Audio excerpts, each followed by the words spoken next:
me give you a big Labor Day surprise. Most people think if we all exercise the same and eat the same, we'd all look the same. And let me tell you why that's wrong. Your body is unique and your metabolism is unique. I'm Lacey Green and I'm a super trainer at Body. That's BODI.com. And you can't see me, but I don't look like your average personal trainer. I'm curvy and I'm proud of it. So I created a program for beginners only on the Body app to show people like us how to get incredible results and be our version of happy and healthy. This isn't just workout videos. It's people like you and me. It's community. It's incredible trainers. It's easy to follow nutrition and mindset experts to help you reduce stress and just feel better. And you can get started with my new program called For Beginners Only. Now, here's the big surprise. If you go to body.com right now, that's BODI.com, not only can you get everything Body has to offer at 50% off with an annual membership, you'll also get an additional 20% off, but only during Labor Day weekend. Let's do this together. Go to body.com. That's body with an I.com.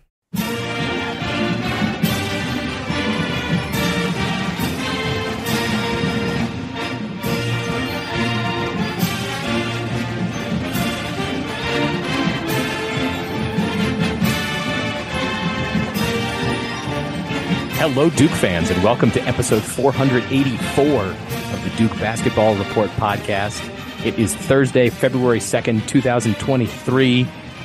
At least from where I'm sitting, I can't tell that Punxsutawney Phil saw his shadow, so winter continues. Or does it work the other way around?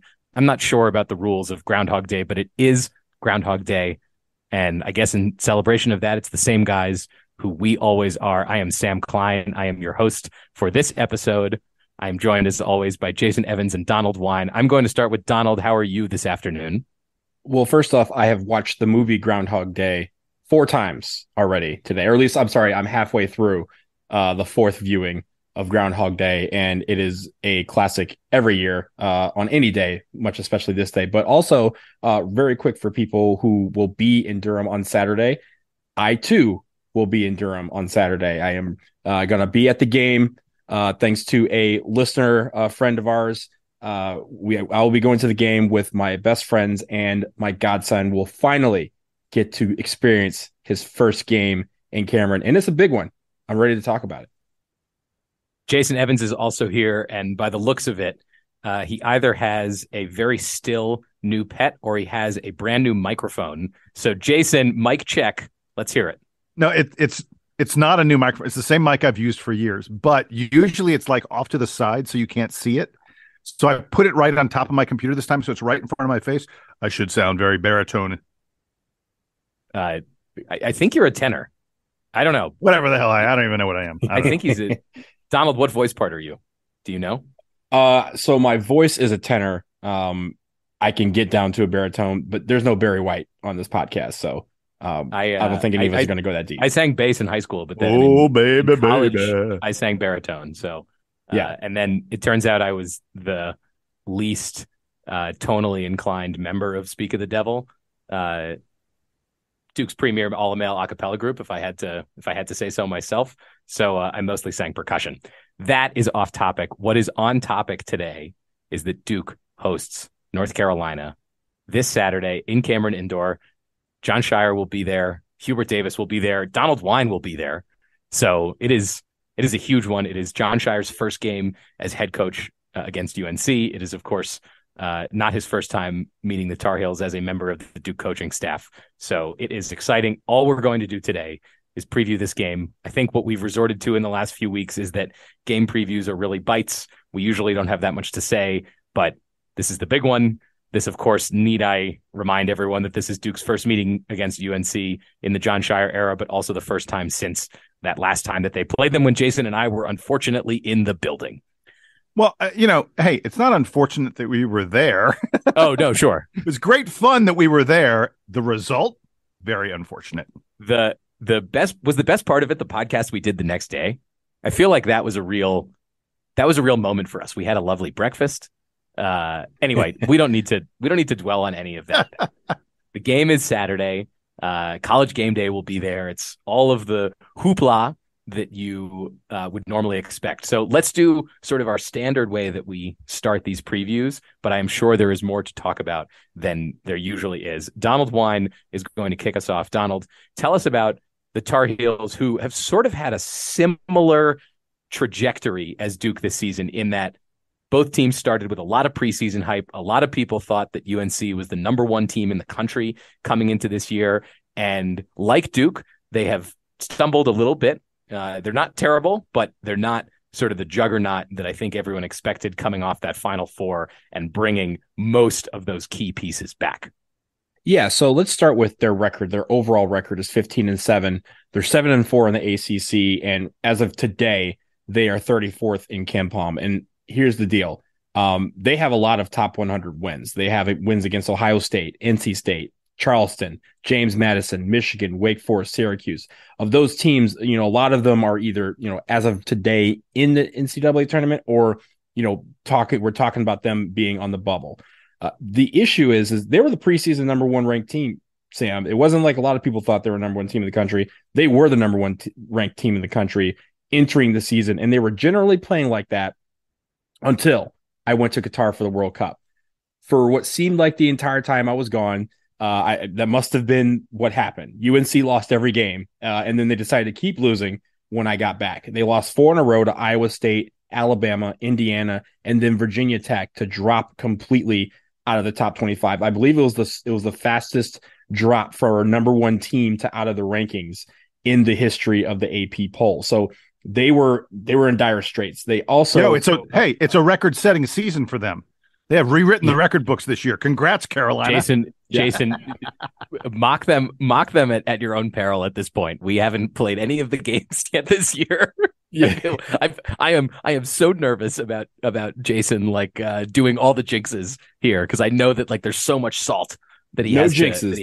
This is just the news. Right? At this point, Jason knows this. We're just delivering the news. Just facts. Just facts. They dropped out of the polls. And in the ACC, they also have losses against Pitt twice. I'll talk about the last one. And then Virginia Tech. They did have Pitt and Virginia on the road.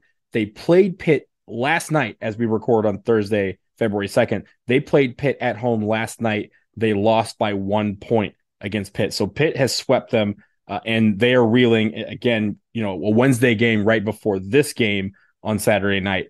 We're going to get into a lot of what they do, but I just want to start with these buzzwords about this game, because as we know, this is the biggest rivalry in college basketball. This is one of the biggest rivalries on the planet. And there's a lot of buzzwords that I need people to understand, because despite what Jason and Sam are going to tell you about metrics, there's a lot of things with this eye test that remain true when Duke and UNC take the floor. Intensity, physicality, strength, pride, gusto, urgency, heart. All of those buzzwords are going to be in play on Saturday night. Sometimes it may not matter if someone is 0 for 47 from the floor, because they can make that next one, and all of those buzzwords still come into play. And honestly, it remains to the fact that whoever wants this game more is going to have it. This is rarely a game where the better team loses. This is rarely a game where metrics really play out. Throw all that ish out of the window. This is going to be a game where teams are going to go at each other. Players are going to go at each other. Coaches are going to try and outcoach one another. And yes, we're going to talk about what makes UNC strong and where their weaknesses may lie. But in the end, if Duke plays with heart, if Duke plays with intensity, and they bring that physicality, if Cameron is on point, which I will help them do on Saturday night, then Duke can win this basketball game. But we have to prepare as if this is the last game of the season, because there is no bigger game that they will face this season than this game on Saturday night against the UNC Tar Heels.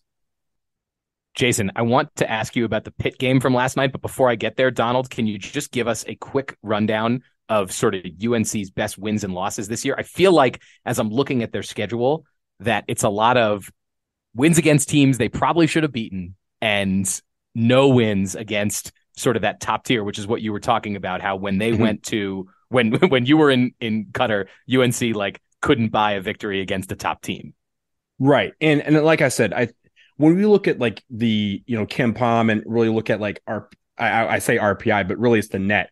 When you look at those high quality wins, let's start with the top 100, because you can argue that the teams that in the 80s and 90s really don't mean much, but it does when they're talking about consideration, because those teams in theory could be in competition for the NCAA tournament.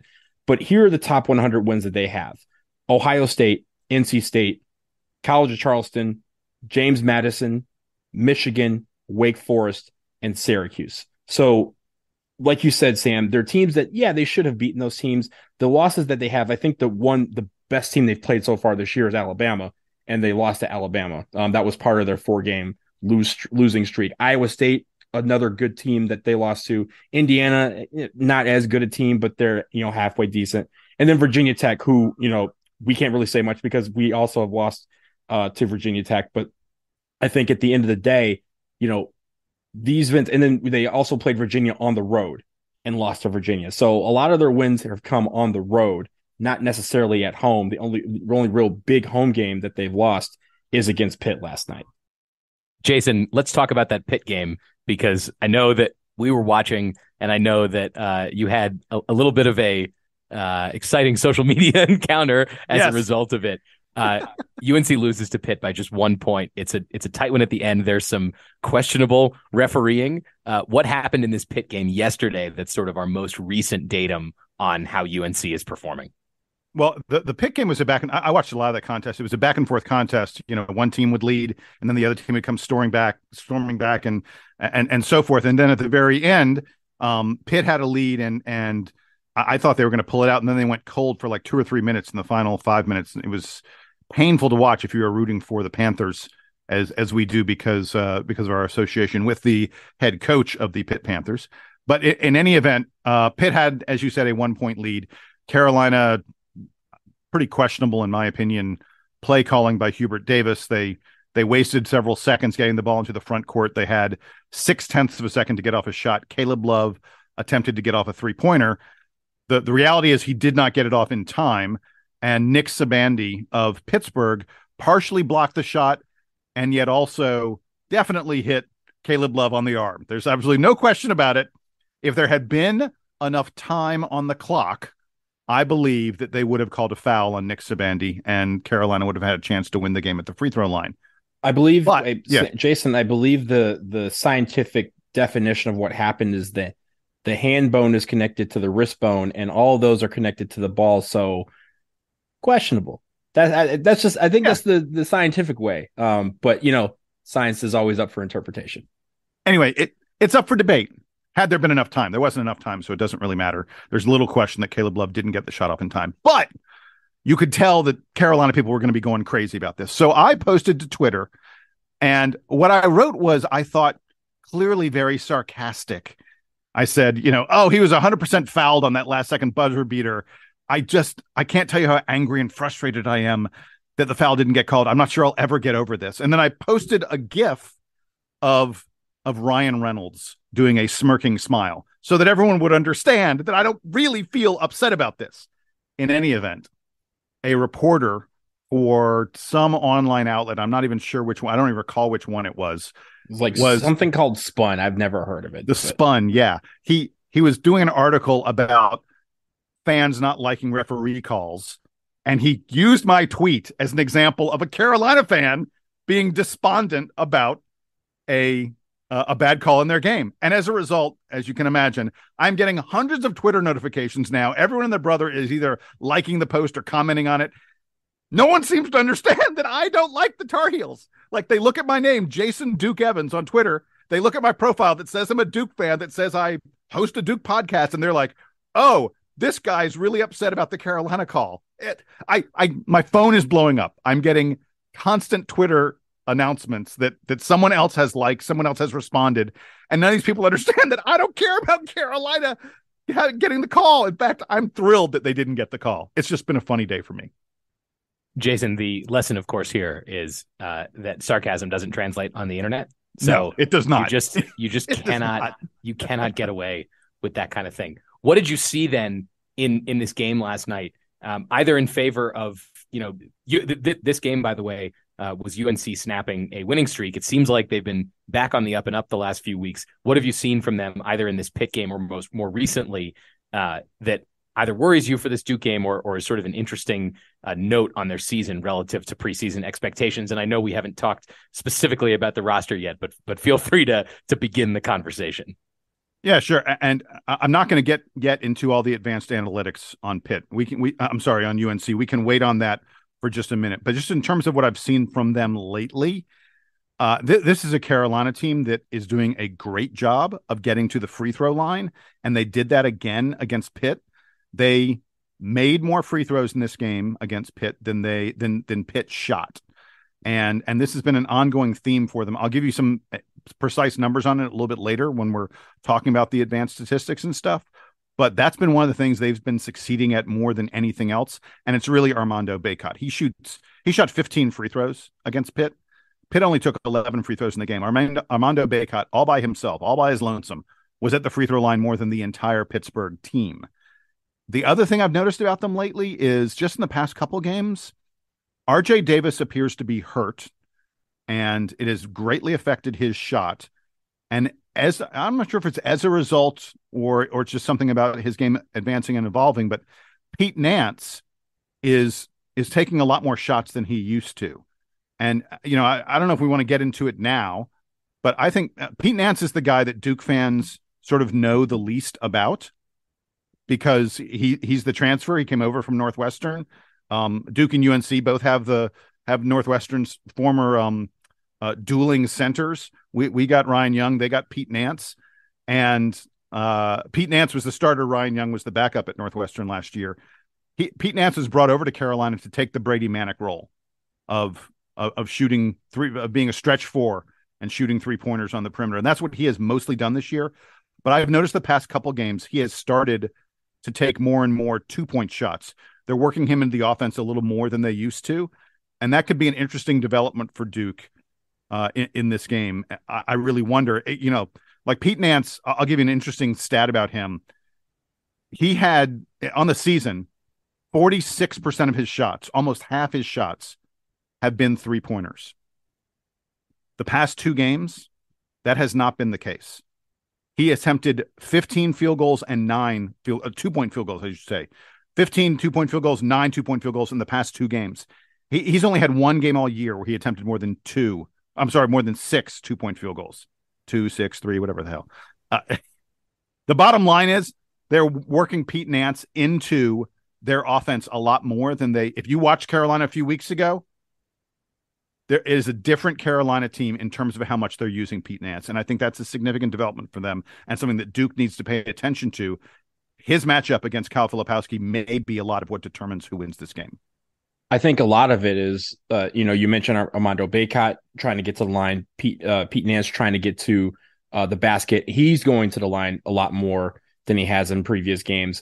And, Jason, you talked about how good they are getting to the free throw line. They're one of the best in the country at the number of free throws that they take, relative to how many shots that they take. So these guys are aiming to get to the line. I mean, they're aiming to get stuff inside the paint, especially to Armando Bacot. He touches the ball a lot. They're very physical. And because of that, they try to get to the line. A lot of the times what he'll do is that he'll get those fouls on putbacks. I know one of the big matchups always when Duke faces UNC is the rebounding category. And these guys like to get second, third, and fourth chances. And then from there, they either make the shot or they get fouled in the process, and then they go to the line that way. So Duke has to be really good at getting the ball and going for those rebounds and actually getting them, because the more chances that they have to shoot, the more opportunities they're going to have to either bury you from inside or going to the free throw line where they have, 1 or 2 opportunities to make free throws. Before we get to the rest of the roster, just because you're talking about the free throws, I'm going to give folks the stats now because they're eye-opening. This is what they do better than anything else, is draw fouls. North Carolina attempts 24.7 free throws per game. That's a crazy number. 24.7 is a huge number. They are 5th best in the country, number 5 in every Division I team at number of free throw attempts per game. And by the way, the teams ahead of them, the 4 teams that are ahead of them, are all teams that play at a very fast pace, faster than Carolina does. So there are more possessions in those games. I'm not saying that's the only reason they're ahead of Carolina, but the fact that Carolina shoots 24.7 free throws per game is a big number. Just for comparison, Duke takes 18.1 free throws per game. And we are a team that also gets to the free throw line a pretty fair amount of the time. Almost a quarter almost 25% of the points that UNC scores in a given game come at the free throw line. Again, by comparison, free throws only account for about 19% of Duke's points. And as Donald mentioned, it's Armando Bacot. They are led by him. He is one of the top 20 players in all of college basketball at drawing fouls.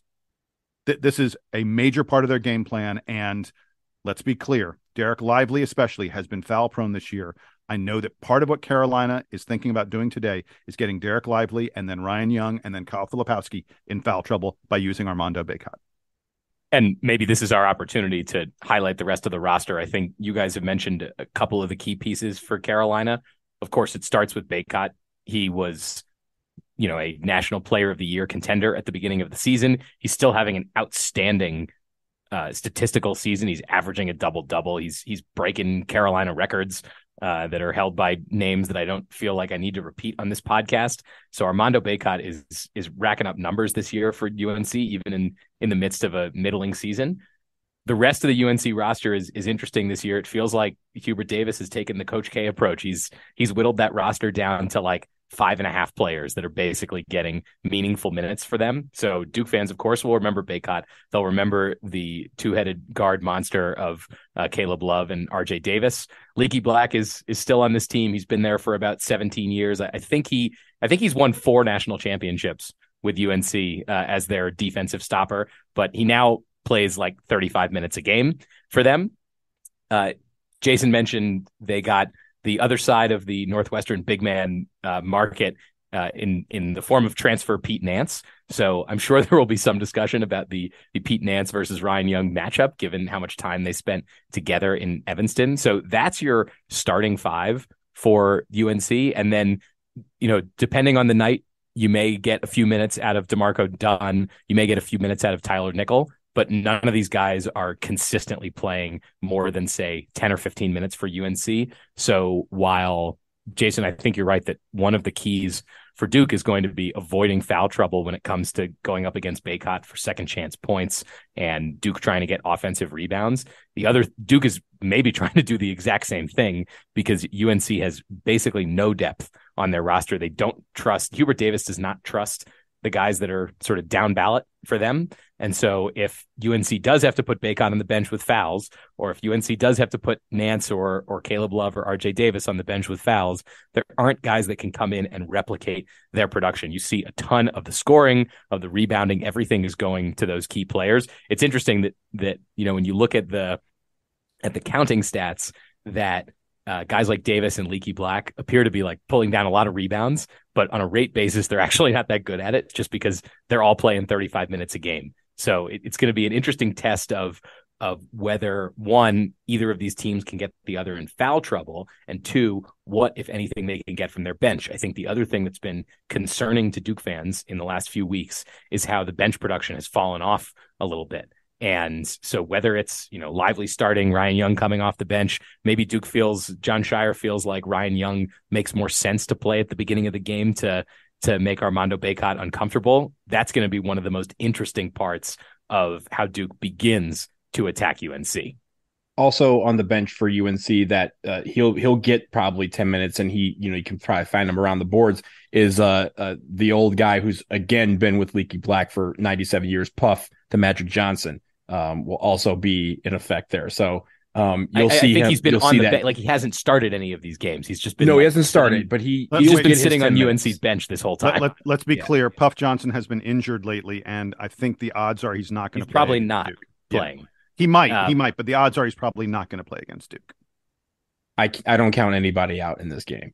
we know how that usually shows up.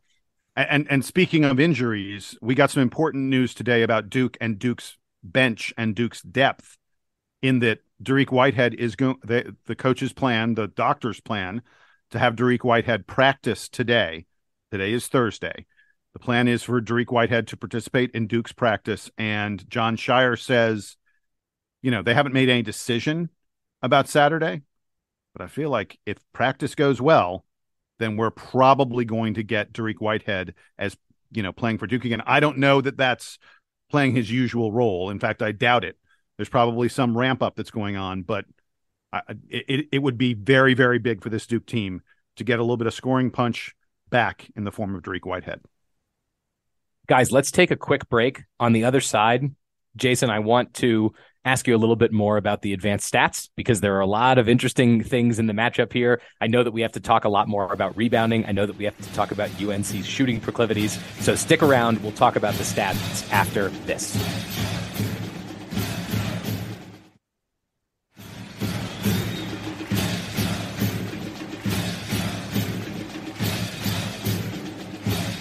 We are back and we are talking advanced metrics for the Duke versus UNC game this Saturday. Jason Evans, of course, has dived deep into the numbers on this one. And I think there are a lot of interesting angles to this. I mentioned this before the break, but the rebounding battle, the way that UNC approaches shot selection. So Jason, take us through the matchup from a advanced metrics perspective.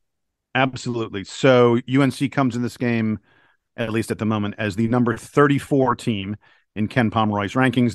They achieved that number 34 ranking by being the 29th best offensive team and the 52nd best defensive team. So they're pretty good on both sides of the ball. On offense, the thing they do really well, we already mentioned the free throw shooting, which they are absolutely elite at. Not in terms of their percentage of free throws made, but the number of free throws they take. But the other stuff they're really good at on offense is they hold on to the ball.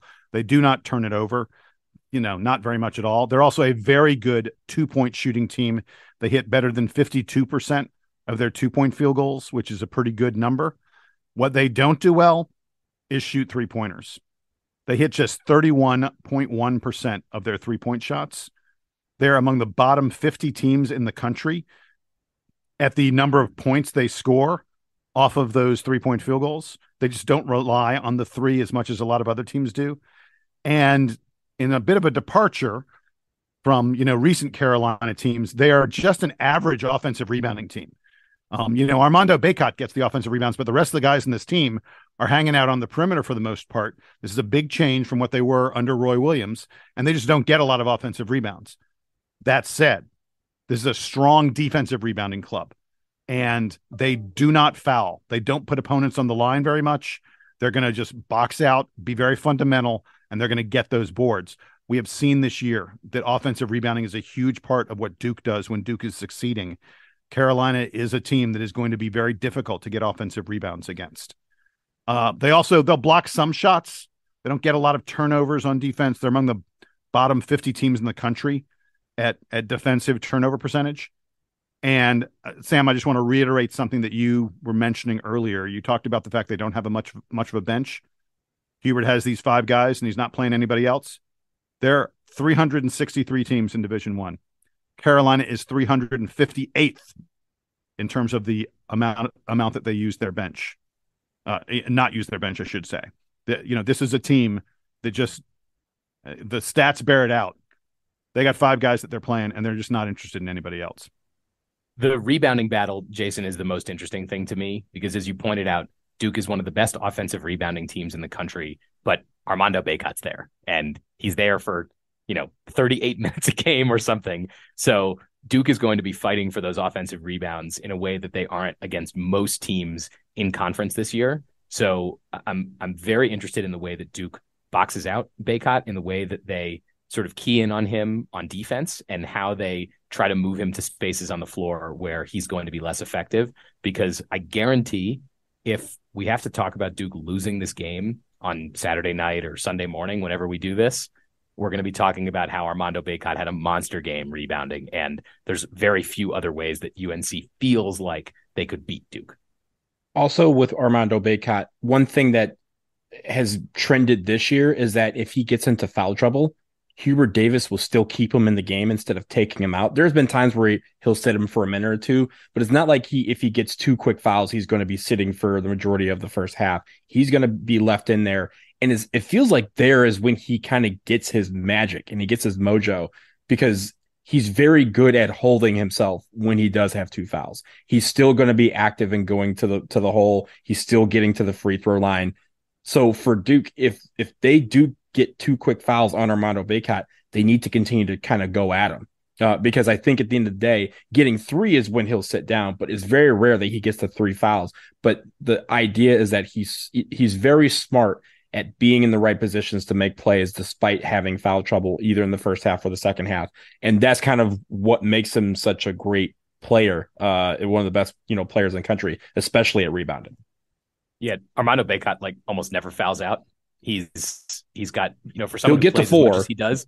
Yeah, he'll get to 4 fouls, but he won't foul out. He doesn't foul out, and he is one of the best guys in the country at drawing fouls. So Jason mentioned that, I know, in the first half, that is such a key thing for Duke to be watching out for, whether it's Lively or Filipowski or Ryan Young. Jason, we want to talk, I think, a little bit about UNC shooting. You found some interesting stats about the shot selection for Carolina's lead guards. Yeah, this is fascinating. So I was poring over a whole bunch of different statistical websites and things like that. And I was specifically looking at Pete Nance. And, I was sort of kind of comparing him to Brady Manick and things. And I was trying to see, is this a guy who takes threes himself, or does it get assisted?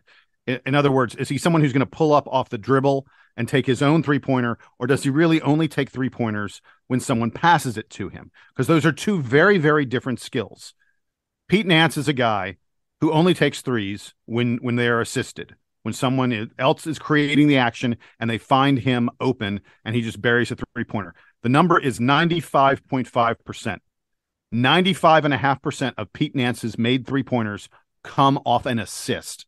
That's a crazy number. That's a huge number. So I saw that and I was like, wow, I wonder what some other players are. So I looked at RJ Davis and Caleb Love. And the number is jaw-dropping. RJ Davis is assisted on only 43% of his 3-pointers. That means more than half of the 3-pointers he makes are coming off the dribble. That's him, juking some guy, him putting a move on someone, doing a step back, whatever else it may be. He is not hanging out waiting for you to pass him the ball to take a 3. Caleb Love is the same way. Caleb Love is assisted on only 57% of his 3-point baskets. You need some perspective on this. You need to understand how unusual it is for those two guys to both be around 50% assist rate on their threes. Jeremy Roach is the player on Duke who does the most in terms of taking 3-pointers off the dribble. He is still assisted on more than 70% of his 3-pointers. Again, think about that. The Carolina guards are taking 3-pointers off the dribble on their own more than 50% of the time. Jeremy Roach is the guy who does it the most for Duke, only 30%. And there's no one else on Duke who's got an assist rate, a 3-pointer assist rate less than 80%. Tyrese Proctor's at 82 or something like that. All the other guys, Kyle Filipowski, everyone else is in, it's close to 90%. It is incredibly unusual that UNC has these guys who are so eager and willing to take 3-pointers on their own. And by the way, they're both lousy 3-point shooters. And that's probably part of the reason why.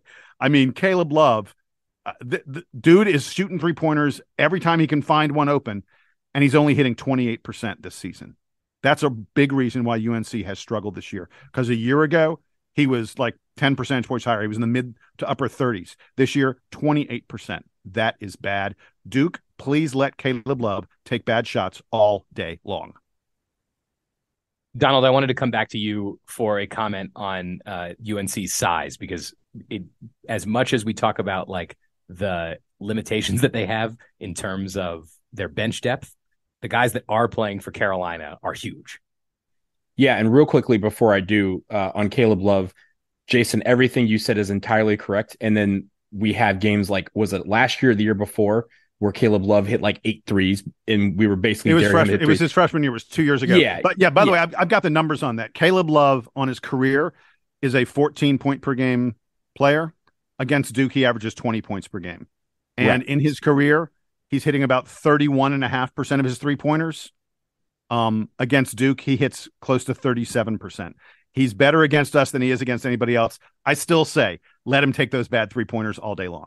Yeah, but what I mean by that point is we still have to watch out for him. It's one of those things where, again, metrics do not matter in a sense when Duke plays UNC, because a lot of guys elevate their game on this one of the biggest stages that you can have in college sports. So I did want to shift to the bigs, because I think just in terms of size, UNC is unlike teams that we have faced this year. Most times we talk about these teams, we talk about, Duke is going to have a size advantage in several areas on the floor, but that's not going to be the case against UNC. They're one of the tallest teams in the country. They're one of the 25 tallest teams in the country. They're also very experienced, one of the top 25 experienced teams in the country. A lot of, like, as Sam has mentioned, a lot of guys who Duke fans should already be familiar with.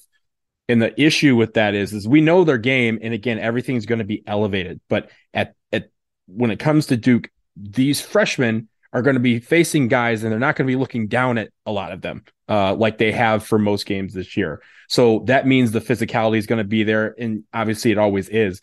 But they need to be ready for that. They need to be ready to literally be smacked in the mouth, headbutted in the forehead, whatever they're whatever cliche you want to use. But they need to be ready for that, because this team is going to scrap. This team is going to try to get to the rim. This team is going to try and hack in everything to try and get the ball. And at the end of the day, Duke has to respond to that. I know the intensity should be there, because it's going to be very apparent quickly. If the intensity is not there, that's going to be present, and that's going to affect this game. But if Duke can present that same front that they have been doing lately, in the sense that they provide the physicality, they go at teams, and they play within themselves, this is a game that a lot of UNC strengths will be neutralized, because Duke can also do these things quite well. And if the physicality is there and the intensity is there, that's going to be edge Duke, because we have Cameron behind us, and that is only going to provide more energy.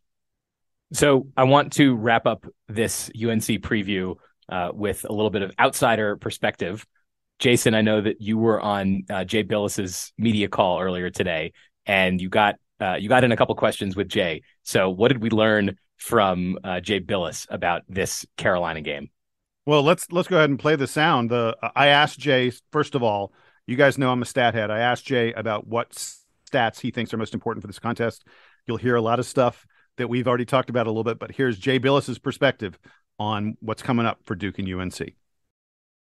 I'm wondering if there is one stat. You know me, I'm a stat guy. Is there a stat? Is there something you're going to look for in this game to say, oh, this is how Duke is succeeding, or this is how Carolina is succeeding?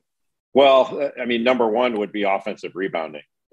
Usually, or at least traditionally over the last decade or so, maybe longer, maybe it's two decades, North Carolina has been the better offensive rebounding team. And this year, Duke, by percentage, is the better offensive rebounding team. It's a big part of their offense. They do a really good job of offensive rebound coverage. They've got some lengthy athletes, both on the wing and inside, and they do a really good job of getting second shots.